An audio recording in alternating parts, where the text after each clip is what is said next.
여의도 순복음 교회로 대표되는 오순절파 교회들은 방언 기도를 강조하기로 유명합니다.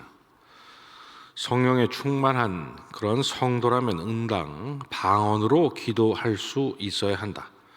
방언은 하늘의 언어이므로 하늘에 계신 하나님께는 당연히 하늘의 언어인 방언으로 기도해야 한다라고 말입니다. 그러나 고린도전서 12장에서 사도 바울은 각 사람에게 성령을 나타내심은 유익하게 하려 하심이라. 만일 온몸이 눈이면 듣는 곳은 어디며 온몸이 듣는 곳이며 냄새 맡는 곳은 어디냐. 이제 하나님 그 원하시는 대로 그 지체를 각각 몸에 두셨으니 너희는 그리스도의 몸이요 지체의 각 부분이라고 하면서 다 사도에게느냐, 다 선지자에게느냐, 다 교사에게느냐, 다 능력을 행하는 자에게느냐, 다 병 고치는 은사를 가진 자에게느냐, 다 방언을 말하는 자에게느냐, 다 통역하는 자에게느냐고 말했습니다. 무슨 말씀입니까? 우리의 몸이 여러 지체들이 각기 다른 모양, 또 각기 다른 기능을 가지고 한 몸을 이루고 있는 것처럼 하나님의 성령께서 그리스도의 몸된 지체들에게 은사를 나누어 주시되 교회의 필요와 유익을 위해서 골고루 각기 다른 은사를 주신다는 것입니다. 너희는 다 방언 말하기를 원하지만 그렇게 되면 이 땅에 세워진 교회에 어떤 유익이 있겠냐는 것이죠. 성령께서 그렇게 역사하실 리가 없다는 것입니다. 고린도전서의 이 말씀 하나만으로도 모든 성도들이 반드시 방언을 해야 한다는 그들의 주장은 전혀 성경적이지 않다는 것을 쉽게 알 수 있습니다.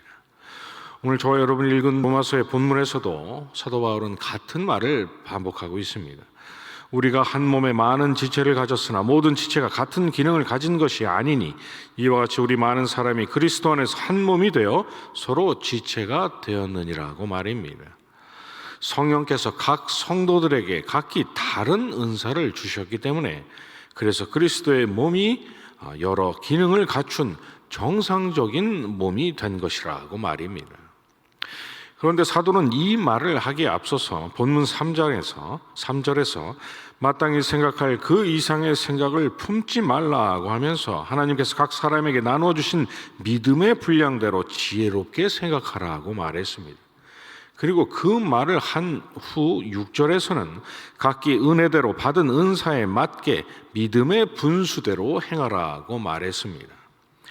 모두가 어떤 특정한 은사를 놓고 쫓거나 또 이를 빌미로 형제를 무시하거나 또 형제 성도됨을 멸시한다면 이는 분수의 지나친 일이요 기쁘신 뜻대로 지체들에게 각기 골고루 은사를 나누어 주신 하나님의 주권을 넘보는 일이라는 말입니다.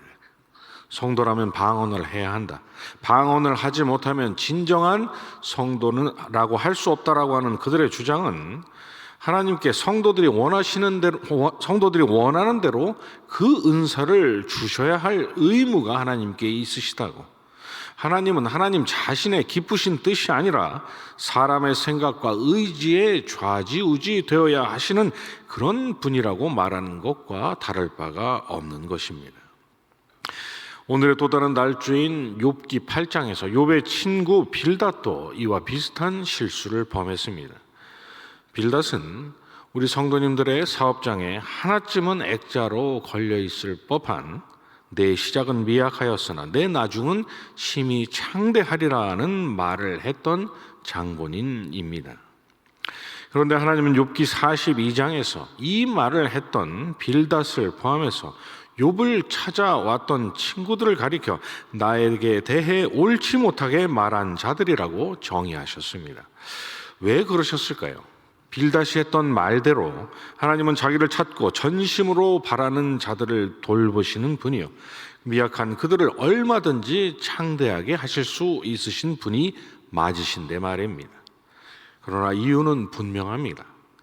빌닷의 그 말은 그런 하나님께서 욥 너에게 재앙을 내리셨다면 이는 네가 하나님 앞에서 정직하지 않았고 신실하지 않았다는 증거가 아니겠냐라는 말이었기 때문입니다. 빌닷이 했던 이 말은 하나님께서 절대로 간과하실 수 없는 말이었습니다. 왜냐하면 이는 욥기 1장에서 내가 내 종 욥을 주의하여 보았느냐. 그와 같이 온전하고 정직하여 하나님을 경외하며 악에서 떠난 자는 세상에 없느니라고 하셨던 하나님의 선언을 그가 부정한 것과 같고, 또 하나님께서 그런 욥에게 재앙을 내리셨으니 그는 지금 자기 말대로 하나님은 자기가 한 말과 다른 분이라고, 자기를 찾는 자를 창대하게 하지 않으시고 돌보지 않으신 그런 불의하신 분으로 하나님을 정의하고 있는 셈이었기 때문입니다. 그의 말대로라면 훗날 모든 재앙을 거두시고 욥을 회복시키시고 전보다 더욱 창대하게 하신 하나님의 은혜는 부당한 처사요, 하나님은 그러시면 안 된다는 그런 말과도 같다라는 것입니다. 저와 여러분이 볼 때는 분명 틀린 말은 아니었지만 하나님께서 보시기에 그 빌닷의 말은 높은 데 마음을 둔 자, 믿음의 분수를 넘어선 자, 감히 피조물로서 마땅히 생각할 그 이상의 생각을 품은 자의 말에 불과했던 것입니다. 자신의 그 말 한마디 안에 선하신 하나님의 성품과 욥에게 재앙을 허락하신 하나님의 광대하신 뜻 전체를 가두려 하고, 한 가지 은사를 쫓는 사람들처럼 하나님을 사람의 뜻에 따라 움직이셔야 할 분으로 취급하는 것, 이것이 바로 빌닷을 포함한 욥의 친구들이 범했던 허물이었던 것입니다. 우리는 이사야 55장에서 내 생각이 너희의 생각과 다르며 내 길은 너희의 길과 다름이니라. 이는 하늘이 땅보다 높음같이 내 길은 너희의 길보다 높으며 내 생각은 너희의 생각보다 높음이라는 말씀과, 또 빌립보서 2장에서 너희 안에 생하시는 이는 하나님이시니 자기의 기쁘신 뜻을 위하여 너희로 소원을 두고 행하게 하시나니라고 하신 말씀, 그리고 로마서 12장 16절 이하에서 높은 데 마음을 두지 말고 도리어 낮은 데 처하며 스스로 지혜 있는 체 하지 말라. 아무에게도 악을 악으로 갚지 말고 모든 사람 앞에서 선한 일을 도모하라. 할 수 있거든 너희로서는 모든 사람과 더불어 화목하라는 라고 한 그 말씀을 우리는 모두 깊이 새겨야 할 것입니다. 이 말씀이 무엇을 우리에게 말하고 있습니까? 피조물인 인생이 하나님의 뜻과 계획 전부를 속속들이 깨달아 아는 것은 불가능한 일이라는 것이죠. 하나님께서 가지신 뜻과 계획과 섭리는 사람의 바람이나 사람의 행위나 공로가 아니라 철저히 만물의 주인 되시는 선하신 하나님의 절대적인 주권에 달려있다는 사실을 기억하라는 것입니다. 그러니 그것이 하나님께서 주시는 은사든 간에 생사와 복을 주관하신 하나님의 섭리든지 하나님께서 허락하신 이 땅의 삶의 처지든지 거기에는 피조물인 우리로서는 감히 헤아릴 수 없는 하나님의 놀라운 지혜와 광대하신 계획과 선하신 뜻이 있으시니 이러쿵 저러쿵 투덜대거나 원망하거나 은사를 자랑하거나 하나님의 뜻 운운하면서 형제를 멸시하거나 판단하면서 위험천만하게 형제를 구원하시고 또 형제에게 은사를 주신 하늘에 계신 하나님의 무한하신 주권을 넘나들지 말라는 것입니다. 그럴 시간에 하나님께서 우리 각자에게 주신 은혜의 분량에 감사하고 어떻게 하면 내가 하나님의 영광과 이 땅에 세우신 교회를 위해서 헌신할까 집중하면서 모든 사람들과는 화목하며 살라는 것이죠.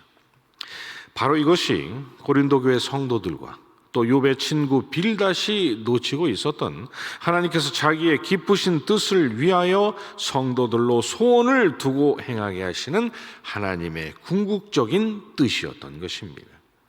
그 하나님의 뜻을 쫓으며 살아가는 것이 높은 데 마음을 두지 않고 낮은 데 처하며 하나님의 광대하신 주권과 뜻과 섭리를 인정하고 찬양하는 성도의 삶의 정답이라고 성경이 우리에게 말씀하고 있는 것이죠. 이 분명한 성경의 말씀을 분명하게 마음에 새기시고 하나님께서 허락하신 오늘 하루도 소망은 높은 하늘에 두시되 마음은 이 땅에서 그렇게 살기를 바라시는 진정한 하나님의 뜻에 집중하시면서 그래서 주님 주신 은혜 감사하고 형제와 이웃을 사랑함으로써 하나님의 놀라우신 영광과 주권을 한껏 높이며 살아가기를 힘쓰시는 저와 여러분이 되시기를 주님의 이름으로 축원합니다. 주님께로 주신 기도로 새벽 예배 마치고 계속 기도하시겠습니다. 하늘에 계신 우리 아버지여, 이름이 거룩히 여김을 받으시오며 나라의 임하옵시며 뜻이 하늘에서 이룬 것 같이 땅에서도 이루어지이다. 오늘날 우리에게 일용할 양식을 주옵시고 우리가 우리에게 죄 지은 자를 사하여 준 것 같이 우리 죄를 사하여 주옵시고 우리를 시험에 들게 하지 마옵시고 다만 악에서 구하옵소서. 대개 나라와 권세와 영광이 아버지께 영원히 있사옵나이다. 아멘.